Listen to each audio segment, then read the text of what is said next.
রাঙ্গামাটির Sajek valley পর্যটন কেন্দ্রের অগ্নিকাণ্ডের ঘটনায় পুড়ে গেছে প্রায় হোটেল, মোটেল, রিসোর্ট ও স্থানীয়দের বসতিসহ ৯০টি স্থাপনা।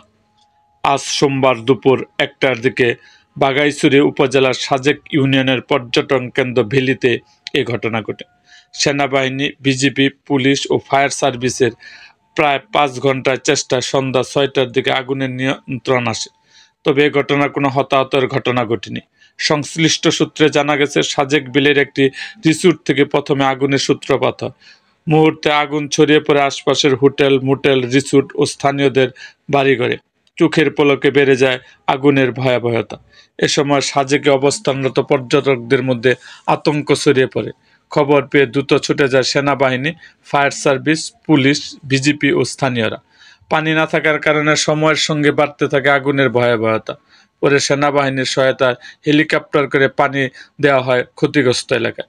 রাঙ্গামাটির সাজেক পর্যটন কেন্দ্রের সভাপতি সুপর্ণা দেব বর্মন বলেন, প্রায় ৫০টির অধিক হোটেল, মোটেল ও রিসোর্ট পুড়েছে।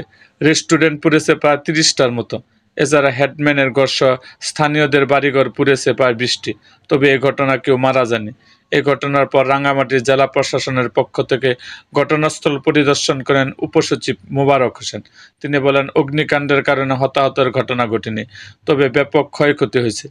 এখনও ক্ষয়ক্ষতির তালিকা নির্ধারণ করা হয়নি। আগুনের সূত্রপাত সম্পর্কে তদন্ত করা হচ্ছে।